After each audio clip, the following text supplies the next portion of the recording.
Hemos oído en muchas ocasiones la frase: el cristianismo no es una religión, es una relación. En cuanto a la segunda parte de esta afirmación, si lo matizamos y lo concretamos, podemos estar totalmente de acuerdo y decir que el cristianismo implica una relación íntima con Dios. Ahora bien, no podemos estar de acuerdo con la primera parte de la afirmación, eso de que el cristianismo no es una religión, porque la Biblia dice justo lo contrario. A la pregunta ¿es el cristianismo una religión?, la Biblia responde rotundamente sí. Y nuestro texto de hoy va a afirmar esta verdad. Si me acompañáis a la epístola de Santiago, hoy terminaremos, Dios mediante, el capítulo 1, y para ello vamos a leer los versículos 26 y 27. Santiago, capítulo 1, versículos 26 y 27. Dice Santiago: si alguno se cree religioso, pero no refrena su lengua, sino que engaña a su propio corazón, la religión del tal es vana. La religión pura y sin mácula delante de nuestro Dios y Padre es esta: visitar a los huérfanos y a las viudas en sus aflicciones y guardarse sin mancha del mundo. Hasta aquí la palabra del Señor. ¿Qué palabra en estos dos versículos es la que más se repite? Bueno, hemos leído: si alguno se cree religioso, la religión del tal es vana. La religión pura y sin mácula. En solo dos versículos se repite hasta 3 veces la palabra religión, o derivado, religioso. ¿Y qué hemos dicho cuando leemos un texto y vemos que la Biblia repite una y otra vez la misma palabra? Bueno, pues que el autor está resaltando la importancia de esa palabra. Por tanto, podemos afirmar sin miedo a equivocarnos que el tema principal de estos versículos es la religión. Y más concretamente, en estos dos versículos vamos a ver 3 características de un verdadero religioso. En el versículo 26 veremos que el verdadero religioso cuida su lengua. En la primera parte del versículo 27 veremos que el verdadero religioso cuida al necesitado. Y el final del versículo 27 nos muestra que el verdadero religioso cuida su santidad. Cuida su lengua, cuida al necesitado, cuida su santidad. 3 características de un verdadero religioso. En primer lugar, el verdadero religioso cuida su lengua. Y leemos al principio del versículo 26 que nos dice: si alguno se cree religioso. Hay una gran diferencia entre ser algo y creerse ser algo. Yo me puedo creer el más guapo, el más listo, el más gracioso. Mi madre y mi abuela probablemente estén de acuerdo con ello, pero eso no significa que yo sea todas esas cosas. De hecho, podemos llegarnos a creer algo al punto de autoengañarnos, hasta el punto de alterar la realidad, la percepción de la realidad. Y tenemos un ejemplo claro en las personas que sufren la enfermedad de la anorexia. Están en los huesos, se puede ver a través de ellos, incluso algunos están a punto de morir, pero se ponen delante de un espejo y se creen gordos. Viven engañados, su percepción de la realidad está distorsionada. Y en la religión puede pasar algo parecido. Por un lado, sabemos, la Biblia nos lo dice, que hay falsos maestros que son conscientes de que son falsos maestros, que son conscientes de que están mintiendo a su auditorio y que tratan de engañar a otros. Pero por otro lado, hay multitud de personas que se creen que son religiosos por cumplir una serie de ritos, por guardar una serie de normas, pero que según Santiago lo que están haciendo es engañar sus propios corazones. Viven engañados porque no son verdaderos religiosos, debido a que su religión, desde la óptica de Dios, es, como dice Santiago, vana. Es una religión vacía, no es una verdadera religión. Un ejemplo claro en la palabra lo tenemos en los escribas y los fariseos. Ellos pensaban que por ser descendientes de Abraham, por pertenecer al pueblo escogido por Dios, por tener las escrituras en su poder y ser además ellos mandados a guardar las escrituras, por cumplir con ciertos ritos como la circuncisión, ellos habían ganado por méritos propios un pase directo al cielo. Pero como hemos estado viendo últimamente en la carta a los romanos, estos judíos engañaban su propio corazón porque realmente su religiosidad carecía de valor para Dios.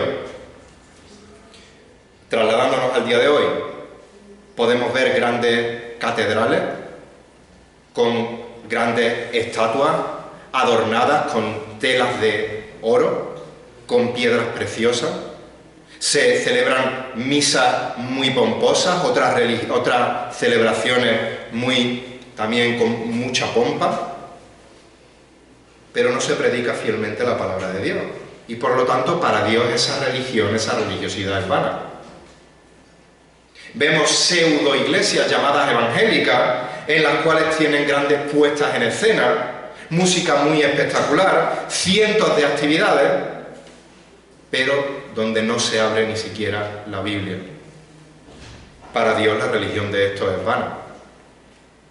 En Semana Santa, y sobre todo aquí en Andalucía, vemos a personas llevando sus cuerpos al límite del agotamiento debajo de un trono. Vemos a otros muchos llorándole a un Cristo, rezándole a un santo, cantándole a una virgen. Pero, a los ojos de Dios, la religión de esto es vana. Y todo aquel que asiste, participa de esta religiosidad, puede creerse religioso, pero engaña su corazón, se engaña a sí mismo, porque Dios no aprueba una religión vana, una religión vacía, una religión que es pura fachada, mera apariencia externa. El falso religioso puede externamente aparentar una vida de piedad, puede aparentar una santidad correcta, puede asistir a los cultos, cantarle alabanza a Dios, puede saberse versículos de memoria, incluso puede predicar desde un púlpito. Pero Santiago en el versículo 26 nos da un indicador, una señal de alerta, una alarma que nos muestra que la religiosidad de esa persona es falsa, que es vana, y es que no refrena su lengua. La lengua es un reflejo externo de lo que hay internamente en el corazón de la persona. Si Dios no te ha salvado, si Dios no ha regenerado tu corazón, tu esclavitud al pecado tarde o temprano se va a reflejar en tu forma de hablar. Como hemos dicho antes, los fariseos se creían justos delante de Dios, se creían piadosos, santos, pero Jesús les dice en Mateo 12, versículos 34 al 37, camada de víboras, ¿cómo podéis hablar cosas buenas siendo malos? Porque de la abundancia del corazón habla la boca. El hombre bueno, de su buen tesoro, de su corazón, saca cosas buenas. Y el hombre malo, de su mal tesoro, de su corazón, saca cosas malas. Y yo os digo que toda palabra vana que hablen los hombres darán cuenta de ella en el día del juicio, porque por tus palabras serás justificado y por tus palabras serás condenado.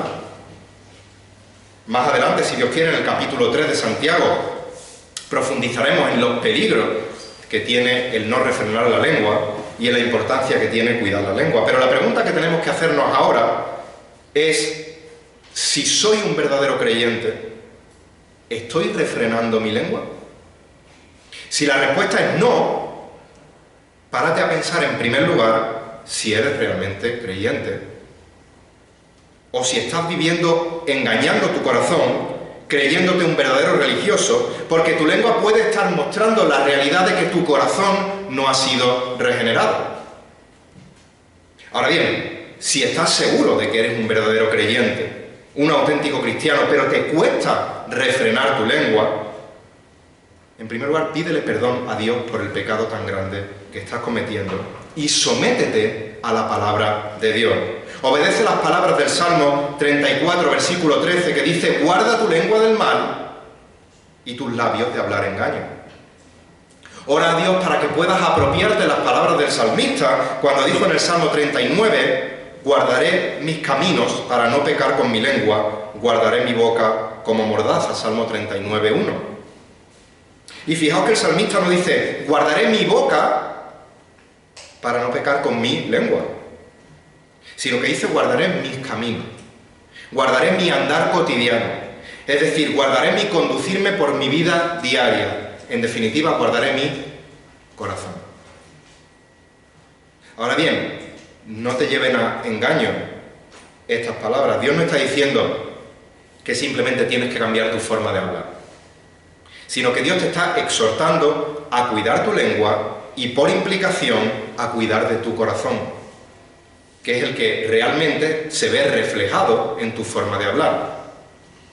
Por otra parte, el salmista no dice, guardaré mi boca con mordaza, sino que dice, guardaré mi boca como con mordaza. La solución para refrenar nuestra lengua no es ponernos una mordaza en la boca, aunque en el caso de algunos, como medida temporal y preventiva, no le vendría mal probar ese remedio. Pero la solución no es taparnos la boca con un esparadrapo y así se refrena nuestra lengua, porque nuestro corazón sigue estando igual. La solución es humillarnos delante de Dios, orar pidiéndole a Dios que nos ayude a ser obedientes a su palabra, que nos ayude a dejarnos ser controlados por su Espíritu Santo. Y esto solo ocurrirá si dejamos que la palabra de Dios more en abundancia en nosotros. De esta manera nos iremos conformando cada día más y más a la imagen del Señor Jesucristo, y uno de los resultados visibles será que empezaremos a poder refrenar nuestra lengua. Pero refrenar nuestra lengua no significa únicamente no hablar lo que no debemos, sino que refrenar nuestra lengua también implica hablar lo que sí debemos.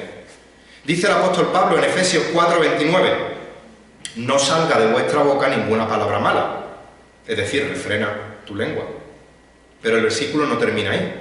Dice, no salga de vuestra boca ninguna palabra mala, sino solo la palabra que sea buena para edificación, según la necesidad del momento, para que imparta gracia a los que escuchan. ¿Eres un auténtico religioso? ¿Eres una auténtica religiosa? Si la respuesta es sí, gloria a Dios por ello. Pero examinémonos a nosotros mismos para ver si nuestra lengua está controlada, no solo en que no ofende, no solo en que no critica, no solo en que no murmura, no solo en que no hiere, sino también en que las palabras que salen de nuestra boca son palabras de edificación, son palabras de ánimo, son palabras que imparten gracia a aquellos que escuchan. Si no es así, no estás refrenando tu lengua a la luz del mandato de la palabra de Dios. Estamos viendo tres características de un verdadero religioso. El verdadero religioso cuida su lengua. Y el versículo 27 nos sigue diciendo, la religión pura y sin mácula delante de nuestro Dios y Padre.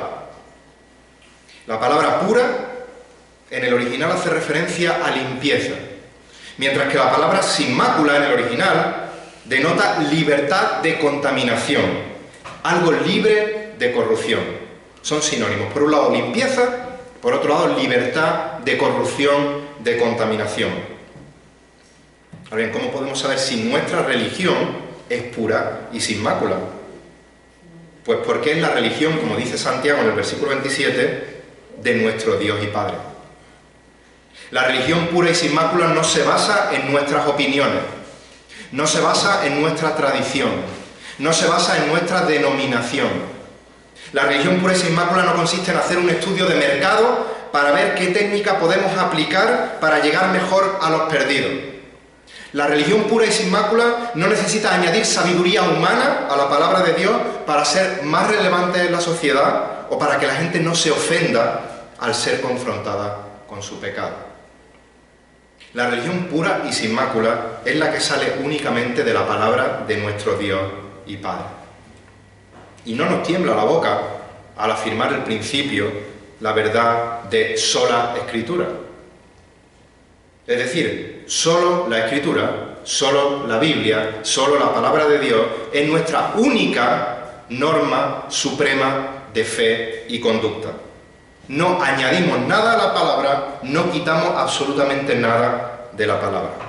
Predicamos todo el consejo de Dios, sin diluir su contenido, sin suavizar su contenido, porque tenemos la certeza de que toda la Escritura es inspirada por Dios y es útil para enseñar, para reprender, para corregir, para instruir en justicia, a fin de que el hombre de Dios sea perfecto, sea maduro, sea equipado para toda buena obra, como leemos en 2 de Timoteo 3, 16 y 17. Por lo tanto, cada palabra, cada coma, cada punto del texto original ha salido de la boca de Dios. Gracias a Dios tenemos traducciones a nuestro idioma que son totalmente confiables. Y no hay nadie en el mundo que sea más sabio que Dios. Así que no podemos modificar la palabra de Dios para hacerla mejor. Ahora bien, me gustaría hacer un pequeño paréntesis aquí para aclarar algo. La palabra de Dios es clara. La palabra de Dios puede ser entendida perfectamente. Si bien es cierto que no todas las partes de la Biblia son igual de claras, son igualmente fáciles de entender por la mera lectura personal.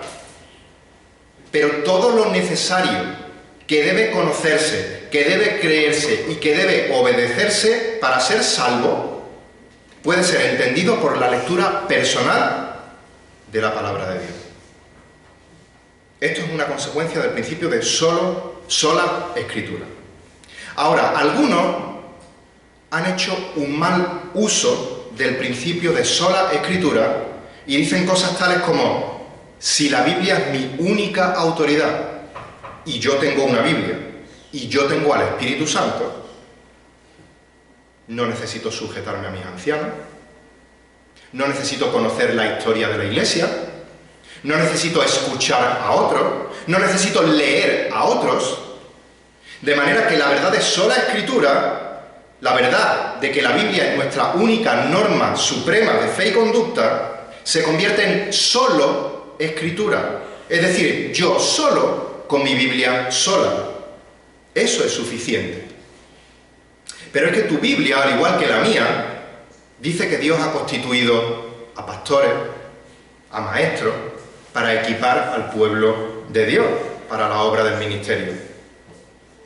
La Biblia dice que Dios ha colocado a cada uno de los creyentes en su cuerpo, que es la Iglesia, no nos ha dejado solos. Y en la Iglesia nos edificamos los unos a los otros. Por lo tanto, yo solo, con mi Biblia sola, no es suficiente. Y por favor, os pido que estéis atentos para que entendáis exactamente lo que estoy diciendo y que nadie diga que he dicho una cosa que no he dicho.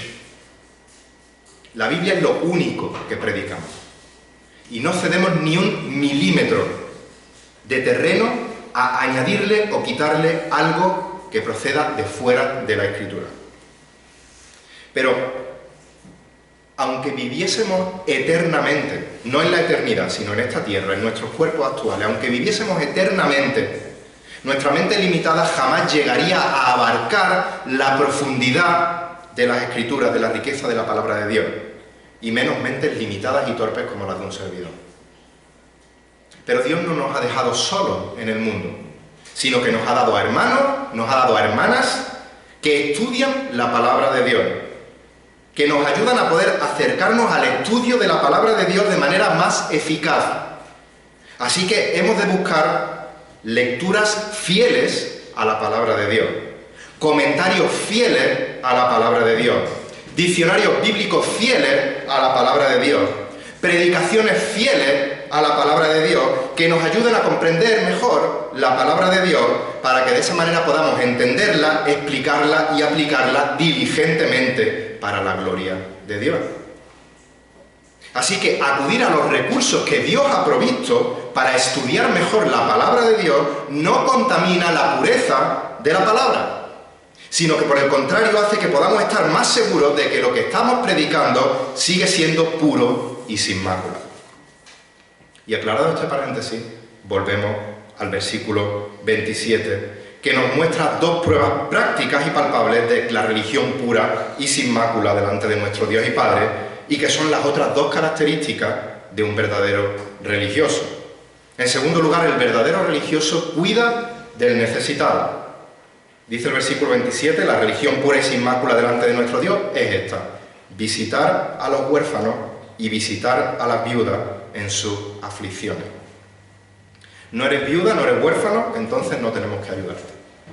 No, no está diciendo esto Santiago. Santiago está abarcando las aflicciones de todo aquel que es necesitado, pero está usando el ejemplo en aquella época de dos de los grupos más necesitados junto con los extranjeros que había en aquella sociedad.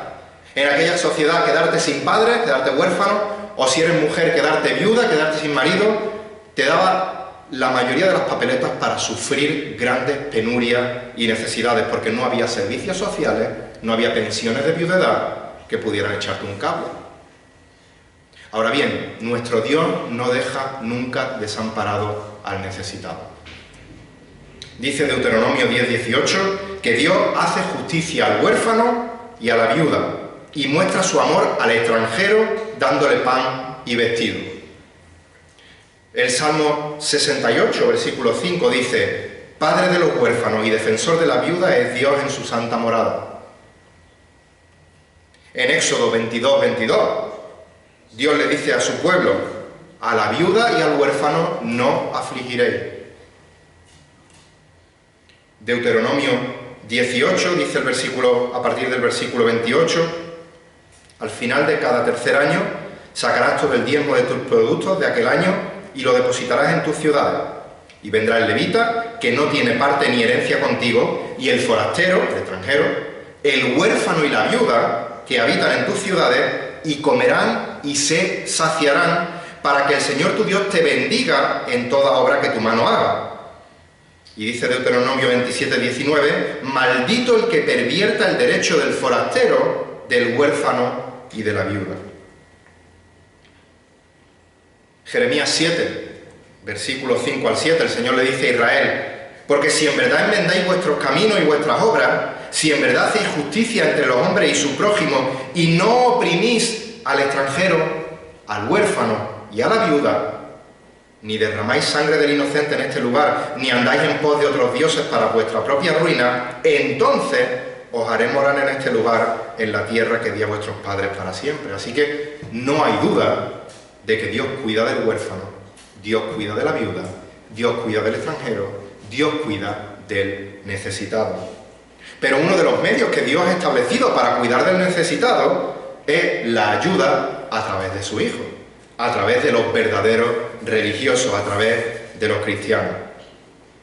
Y tenemos que tener claro, no podemos perder de vista, que la función principal de la Iglesia no es terminar con el hambre en el mundo. La misión principal de la Iglesia no es terminar con la necesidad del necesitado, la necesidad física. La finalidad última de la Iglesia no es la obra social, sino que el fin principal de la Iglesia es ser columna y sostén de la verdad, columna y baluarte de la verdad. Este es el llamado principal de la Iglesia en el mundo. Ahora bien, Dios mueve al creyente a hacer actos de misericordia. Y como Iglesia también ayudamos al necesitado, individualmente como creyentes y colectivamente como Iglesia ayudamos al necesitado. Y como dice Gálatas 6, versículo 10, hagamos bien a todos según tengamos oportunidad y especialmente a los de la familia de la fe. Y uno de estos actos de misericordia es, según dice Santiago, visitar a los huérfanos y a las viudas en sus aflicciones. Y esta palabra visitar en el original no tiene el concepto tan liviano como el que podemos usarla hoy día.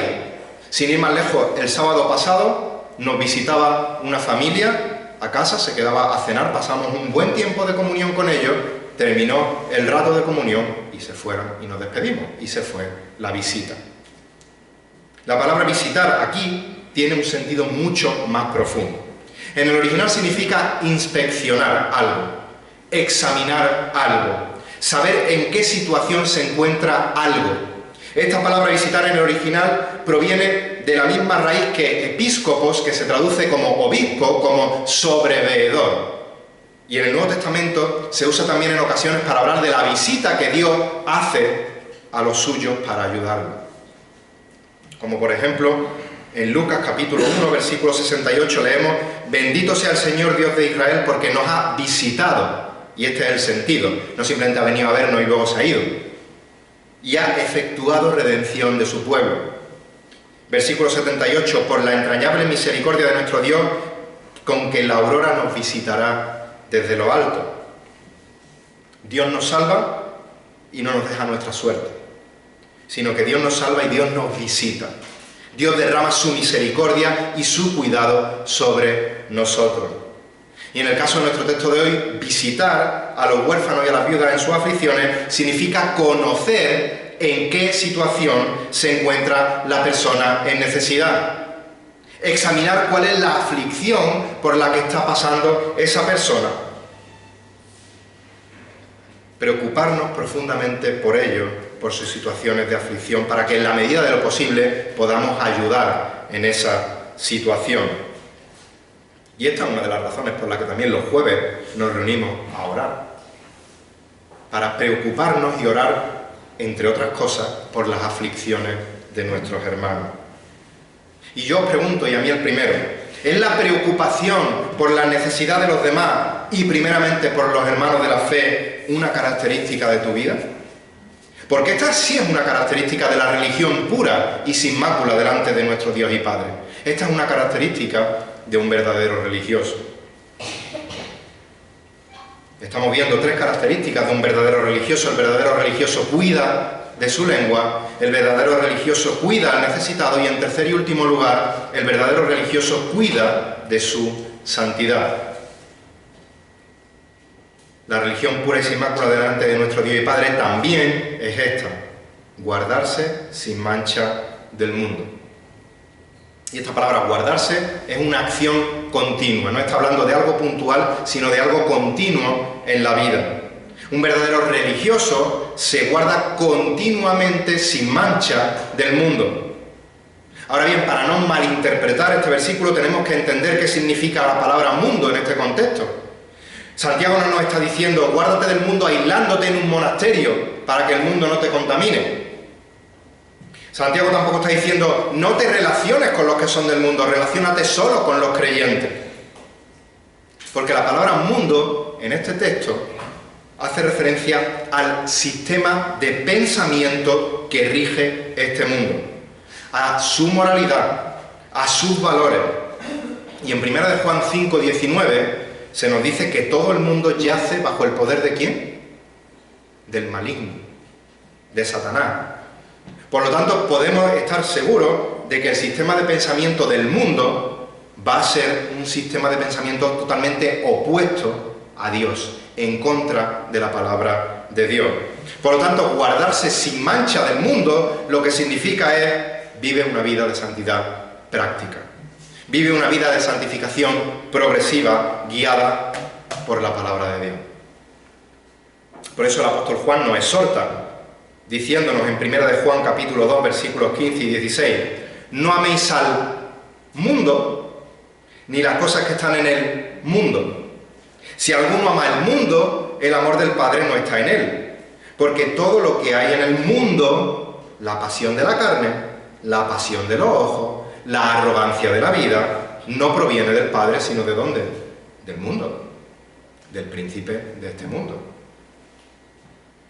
Pablo nos manda en Efesios capítulo 5, versículo 2, a andar en amor.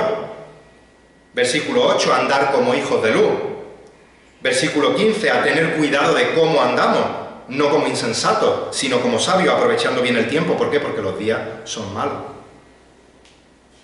Pedro, por su parte, en 1 de Pedro 1, 17 al 19, nos dice: conducíos en temor durante el tiempo de vuestra peregrinación, sabiendo que no fuisteis redimidos de vuestra vana manera de vivir, heredada de vuestros padres con cosas perecederas como oro o plata, sino con la sangre preciosa, como de un cordero sin tacha y sin mancha, la sangre de Cristo. Todo esto son indicaciones de cómo debemos de vivir una vida santa diariamente, guardándonos sin mancha del mundo. Vivimos en este mundo. Ya se nos ha estado explicando que el trigo y la cizaña van juntos en este mundo. El pensamiento de este mundo nos bombardea continuamente, pero no significa que todo lo que hay en el mundo es malo. Yo pregunto, ¿Internet es malo? Y no puedo responder sí. Tampoco puedo responder no. Puede ser algo de mucha bendición, puede ser algo terriblemente diabólico. Y como eso, infinidad de cosas en este mundo que de por sí no son malas, sino que dependen del uso que hagamos de ellas o de la prioridad que le demos a ellas si las colocamos en el lugar que no le corresponde. Por supuesto, hay otras cosas del mundo que son 100% malas y no hay atisbo de que pueda ser buena con alguna excusa. Por tanto, ¿cómo podemos discernir las cosas del mundo para guardarnos sin mancha del mundo? Filtrándolo todo por el tamiz de la palabra de Dios. Y si filtramos todo por la palabra de Dios, podemos estar seguros de que viviremos en el mundo guardándonos sin mancha del mundo. Hemos visto 3 características de un verdadero religioso. El verdadero religioso cuida de su lengua. El verdadero religioso cuida al necesitado. El verdadero religioso cuida su santidad. Y si aún no tienes a Cristo como Señor, como Salvador de tu vida, no pienses que por cuidar tu lengua, que por ayudar al necesitado, que por vivir una serie de normas santas, podrás ser salvo, porque la salvación no es por obra, sino que la salvación es por gracia, por medio de la fe. Si actúas de esa manera pensando que vas a conseguir algo, estás engañando tu propio corazón y estás viviendo una religiosidad vana, una religiosidad falsa, una religiosidad inútil a los ojos de Dios. Y tu destino es la condenación por toda la eternidad en el infierno. Pero Dios ha provisto un camino de salvación, y es la obra de su Hijo Jesucristo en la cruz del Calvario. Cristo sí vivió una vida religiosa perfecta en esta tierra, y su perfección sin pecado le hizo ser el sacrificio perfecto, agradable, suficiente a los ojos de Dios, y que suplió la justicia de Dios. Y si vienes ahora a los pies de Cristo arrepentido, arrepentida de tus pecados, pidiéndole que te perdone, reconociéndole como el Señor, como el Salvador de tu vida, Él no te va a echar fuera. Su justicia perfecta te será imputada y recibirás la salvación y la vida eterna. Y aquellos que por gracia ya hemos sido salvados, oremos a Dios para que en el poder de su Espíritu nos ayude a vivir una religiosidad verdadera. Una religiosidad que busque, en primer lugar, darle la gloria y el honor a Dios, que es el único que la merece. Y solo lo podremos hacer sometiendo nuestras vidas a la palabra de Dios. Que el Señor bendiga su palabra.